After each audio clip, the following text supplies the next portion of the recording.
non-combatants for the actions taken by a military. And that's just general, common knowledge.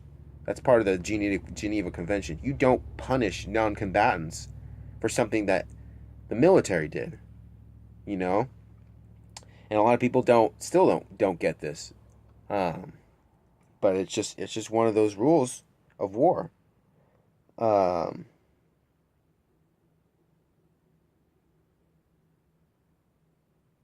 and as far as like American politics, like I don't think this is so much of an issue like for the United States because the United States is a pretty sovereign country.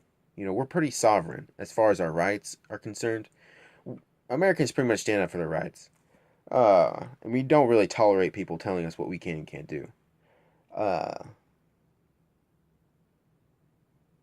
but like the only area where I could see it like would apply really is when we're talking about the UN. And I don't know why the UN has so much power or had so much power, was so powerful in the United States prior to Trump. We pretty much don't want anything to do with them anymore. I don't want anything to do with the UN really. I mean, there's some things that they do. I mean, they have stood up for Palestine. I agree with that. You know, there's some things that they do that I agree with, but overall, as far as adopting worldwide standards, uh, I think there are international standards that like the United States should follow and abide by. But when it comes to the laws of our own country and being able to dictate in our own country what we do, that's not debatable. That's not debatable. If we are a free country, the United States is a free country, we call ourselves a free country, um, then we have to have our own sovereignty, which means we make our own decisions. And when you have people come in to your country and start telling you, well, no, you can't do that. What do you mean I can't do that?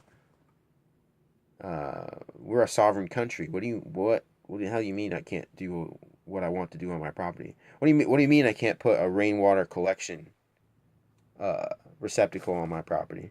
This is my property, goddammit. You're telling me I can't put a rainwater collecting receptacle on my own property? I mean, granted, there's ecological issues. People can create ecological issues. They can do stuff to their property that causes the damage to local streams and stuff. But that's not what I'm talking about. That's not what I'm talking about. Uh, I'm talking about collecting rainwater.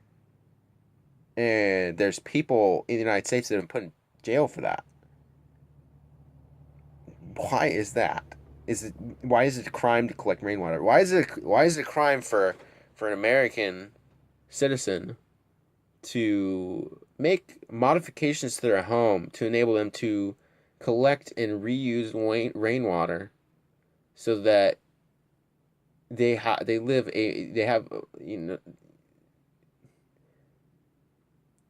they're more economical? Why is that a crime? Why is the UN need to be involved in our water policies? I mean, is that, collecting 100, 200 gallons of water in a bucket? Is that gonna is it gonna harm global warming? What is that gonna do? Because it just doesn't make any sense to me. I mean, I'm trying to figure it out in my head. Like, what could that possibly? I mean, because you're not gonna have somebody that's gonna build a tank that collects all the water in the world. I mean, it's just not feasible. So how in the hell is it harmful for somebody to collect a little bit of rainwater and use it on their own property? I don't understand that. But you have UN rules here in the United States that say we can't do that. And that's one of those issues of national sovereignty. That's kind of what this is about. Like point number two, we demand that the German people have the rights equal to those of other nations, and that the peace treaty of Versailles and Saint Germain shall be abrogated. Basically, they are having their rights infringed upon. Kind of in the same way, not so bad here in the United States, but I mean, there's no reason why a fucking group of people at the UN should be dictating to me what I can and can't do on my own fucking property.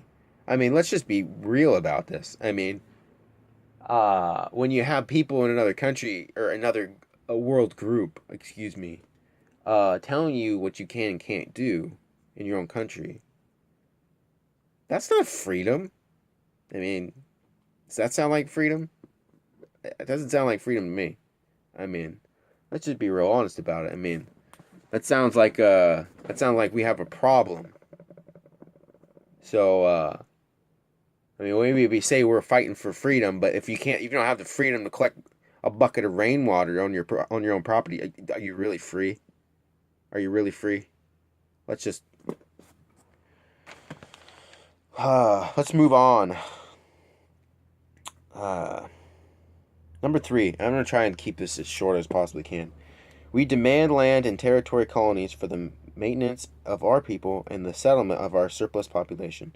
Yeah, this is an interesting point because here in the United States, there's just so much land.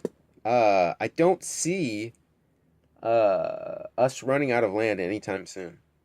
Um, and I don't see that happening. So, and not only that, but we can always build upwards. You know, we can build, build apartments and skyscrapers if we really want to. And it'll save us a lot of land. I'm telling you.